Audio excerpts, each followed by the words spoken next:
हाँ तो नमस्कार बच्चों। चलिए इस वीडियो में हम लोग पढ़ने वाले हैं कक्षा 10 के पाठ 2 जिसका नाम है बहुपद और इंग्लिश में बोलते हैं पोलिनोमियल।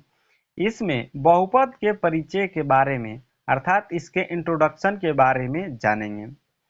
सबसे पहले बहुपद पढ़ने से पहले आप लोग को दो संख्याओं के बारे में पता रहना चाहिए। पहला चर संख्या और दूसरा अचर संख्या। चर संख्याएं उसे कहते हैं जिनका मान बदलता रहता है और अचर संख्या उसे कहते हैं जिनका मान कभी भी बदलता नहीं है।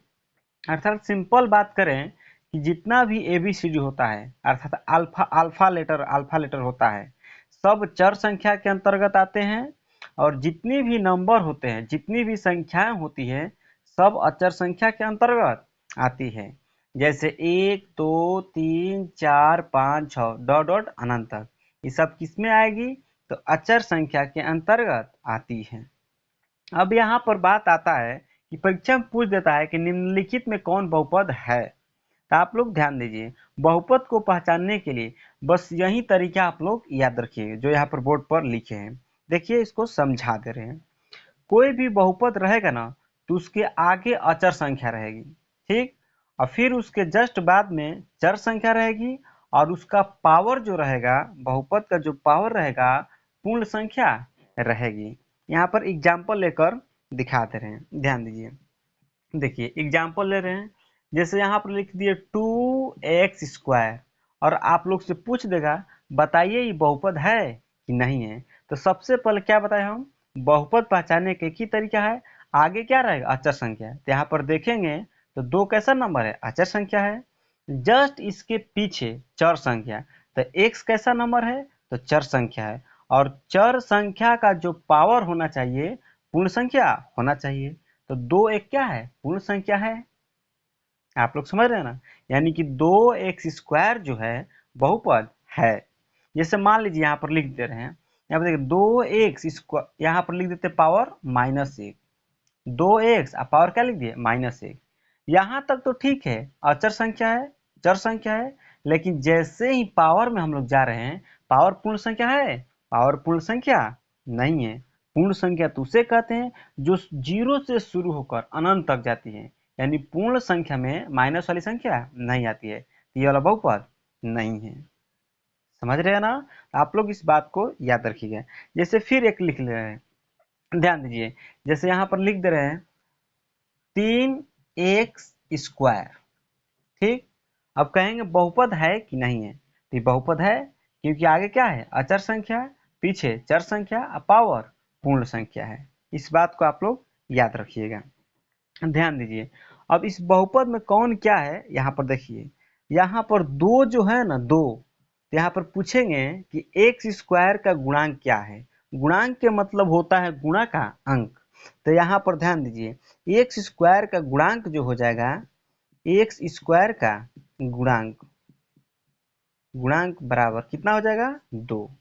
अब यहाँ पर फिर पूछेंगे इस बहुपद में घात कितना है। तो घात जो हाईएस्ट पावर होता है ना उसी को घात बोलते हैं, यानी कि यहाँ पर जो घात हो जाएगा घात बराबर हमारा कितना हो जाएगा 2। आप लोग समझ रहे हैं ना, आशा करते हैं कि आप लोग पूरा कंप्लीट समझ में आ रहा होगा।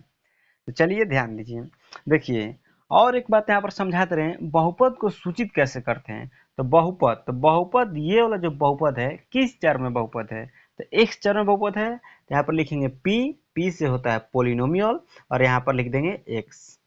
आप लोग समझ रहे हैं ना, अगर यहाँ पर y रहता तो यहाँ पर लिख दे p और यहाँ पर क्या लिख देते y। तो चलिए आगे बढ़ते हैं, देखिए और कौन कौन बहुपद नहीं होगा। मान लीजिए यहाँ पर रूट में हम लिख दिए 2x, कितना लिख दिए 2x। अब ध्यान देंगे यहाँ पर तो ये x जो चर है ना किसमें है रूट में है, ठीक। अब पूछ देगा बहुपद है कि नहीं है, तो आप लोग तुरंत आंसर दीजिएगा बहुपद नहीं है। क्यों बहुपद नहीं है, तो देखिए यहाँ पर 2x लिख देंगे, ठीक, यहाँ पर क्या लिखेंगे 2x लिख देंगे। तो रूट जो होता है रूट का मान होता है 1/2, रूट का मान कितना होता है 1/2, यानी कि पावर में कितना चल जाएगा 1/2। यहाँ पर ध्यान दीजिएगा ये तो अचर संख्या है, ये भी चर संख्या है, लेकिन जैसे ही पावर में जा रहे तो पावर में हमारा क्या रहना चाहिए, पूर्ण संख्या, जबकि 1/2 पूर्ण संख्या नहीं है। यानी कि रूट के अंदर कोई भी चर संख्या आ जाएगी वो भी क्या होगी, बहुपद नहीं होगी। और एक बात याद रखिएगा, मान लीजिए जैसे रूट में अंडर दे दिया एक्स स्क्वायर, इस बात को याद रखिएगा आप लोग। तो रूट के मतलब होता है वर्गमूल, अब वर्गमूल निकालते हैं तो दो में से एगो बाहर निकाल लेते हैं। तो ध्यान दीजिए, ये वाला जो एक्स स्क्वायर है तो इसको ऐसे भी लिख सकते हैं, एक्स गुणा एक्स, यानी एक्स का यहाँ पर जोड़ा लग गया, यानी कि एक्स क्या हो गया, बाहर आ गया। अब बताइए ये बहुपद है कि नहीं है, अब बहुपद हो गया, क्योंकि इसके आगे कुछ नहीं है तो क्या है, एक है, और पावर में कुछ नहीं है तो पावर में भी एक है। तो अचर संख्या, चर संख्या और पावर क्या हो गया, पूर्ण संख्या, यानी क्या है, बहुपद है। आई होप कि आप लोग पूरा कंप्लीट समझ में आया होगा। चलिए अब हम लोग पढ़ेंगे कि बहुपद के प्रकार कितने होते हैं। ये ध्यान दीजिए, देखिए हम लोग अब पढ़ने वाले हैं बहुपद के प्रकार, किसके अनुसार, तो पद के अनुसार। बहुपद के दो प्रकार होते हैं, एगो पद के अनुसार होता है और एक घात के अनुसार होता है। तो सबसे पहले हम लोग पढ़ रहे हैं पद के अनुसार बहुपद कितने प्रकार के होते हैं। तो ध्यान दीजिए, पद के अनुसार बहुपद को 3 भागों में बांटा गया है।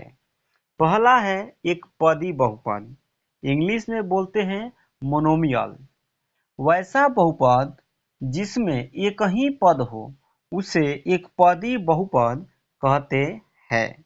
एग्जाम्पल में देखिए, जैसे यहाँ पर लिए है 2x, तो इसमें कितना पद है, तो सिर्फ और सिर्फ एक पद है।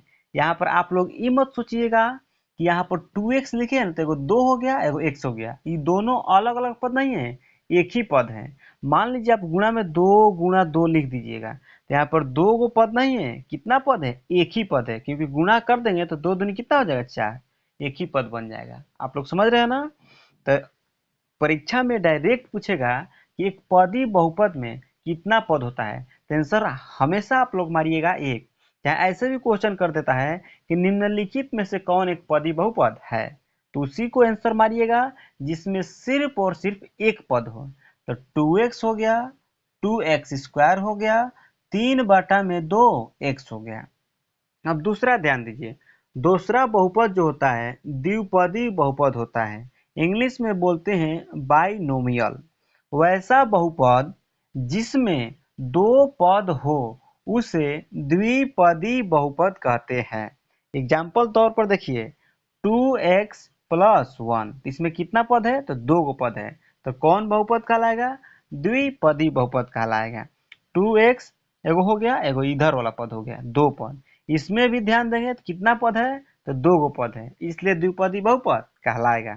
परीक्षा में डायरेक्ट पूछेगा कि निम्नलिखित में से कौन द्विपदी बहुपद है, तो जिसमें 2 पद होगा वही हमारा आंसर हो जाएगा। चलिए ध्यान दीजिए, 3 नंबर क्वेश्चन देखिए, 3 नंबर ध्यान दीजिए, 3 नंबर देखिए क्या कर रहा है, त्रिपदी बहुपद। त्रिपदी बहुपद को इंग्लिश में ट्राइनोमियल बोलते हैं। वैसा बहुपद जिसमें 3 पद हो उसे त्रिपदी बहुपद कहते हैं। एग्जाम्पल देखिए, x² + 7x + 2, तो 1 2 3, तो इसमें कितना पद है, तो 3 गो पद है, इसलिए इसको बोलेंगे त्रिपदी बहुपद। त्रिपदी बहुपद, घात के अनुसार नहीं बता रहे हैं, पद के अनुसार बता रहे हैं, इसलिए त्रिपदी बहुपद। यहाँ पर भी कितना पद है, तो 3 गो पद है, इसलिए बोलेंगे त्रिपदी बहुपद। आई होप कि आप लोगों को पूरा कंप्लीट समझ में आया होगा। तो चलिए ध्यान दीजिए, अब देखेंगे घात के अनुसार बहुपद का प्रकार कौन कौन होता है। मान लीजिए किसी बच्चा के मन में डाउट होगा, सर 4 गो पद वाला रहेगा तो चतुर्थपदी बहुपद बोल दीजिएगा, लेकिन चतुर्थपदी वाला नहीं आता है, बस आप लोग को 3 ही पढ़ना है, एक पदी, द्विपदी, त्रिपदी। जिसमें एक पद होगा एक पदी बहुपद, जिसमें 2 पद होगा उसे द्विपदी बहुपद, और जिसमें 3 गो पद होगा उसे बोलेंगे त्रिपदी बहुपद। तो चलिए ध्यान दीजिए, अब पढ़ते हैं घात के अनुसार। तो चलिए ध्यान दीजिए, देखिए अब हम लोग बहुपद के प्रकार घात के अनुसार पढ़े। पीछे क्या पढ़े हम लोग, पद के अनुसार, तो वहां पर एक पदी, द्विपदी, त्रिपदी आ रहा था। अब घात के अनुसार पढ़ेंगे, तो घात के अनुसार भी बहुपद के 3 प्रकार होते हैं।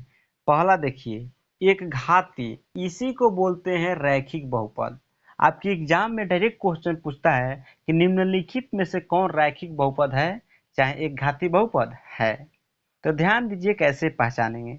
देखिए इसका डिफिनेशन क्या होता है, वैसा बहुपद जिसमें चर का अधिकतम घात एक हो, चर का अधिकतम घात कितना होना चाहिए, एक हो, उसे रैखिक बहुपद कहते हैं। चर का मतलब होता है एबीसीडी वाला, उसका पावर देखेंगे ज्यादा से ज्यादा कितना है, ज्यादा से ज्यादा एक रहेगा, उसे कहेंगे रैखिक बहुपद।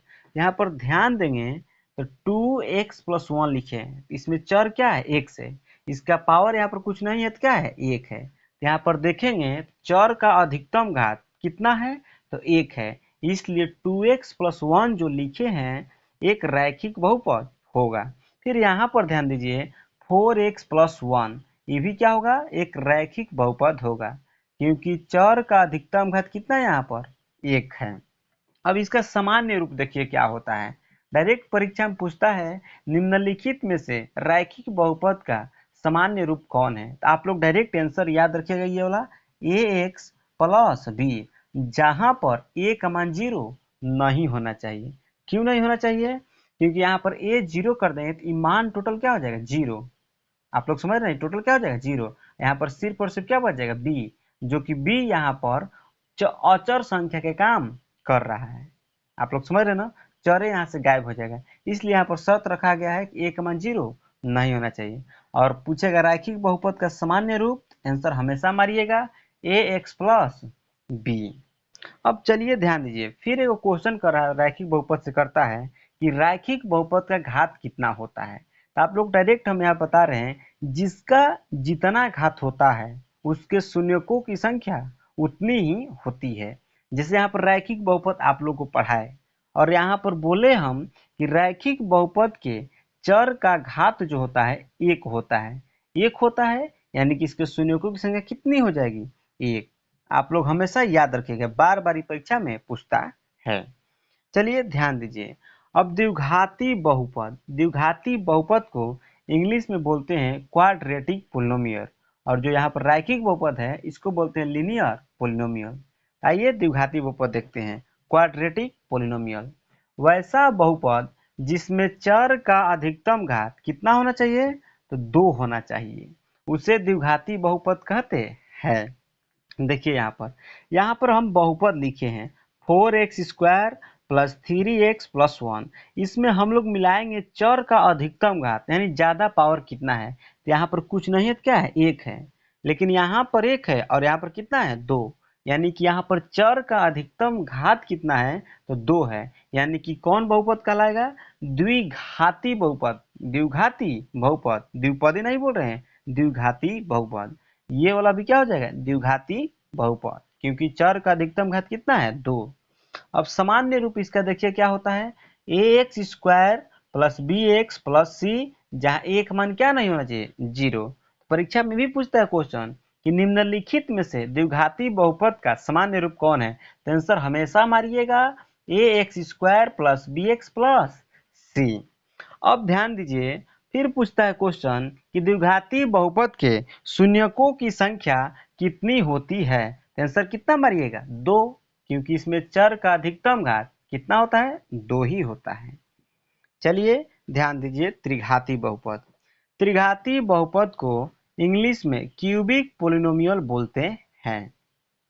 वैसा बहुपद जिसमें चर का अधिकतम घात 3 हो, चर का अधिकतम घात कितना होना चाहिए, 3, उसे त्रिघाती बहुपद कहते हैं। जैसे एग्जाम्पल यहाँ पर लिखे हैं, यहाँ पर ध्यान देंगे चर का अधिकतम घात मिलाइएगा कितना है, 3, तो कौन बहुपद कहलाएगा, त्रिघाती बहुपद कहलाएगा।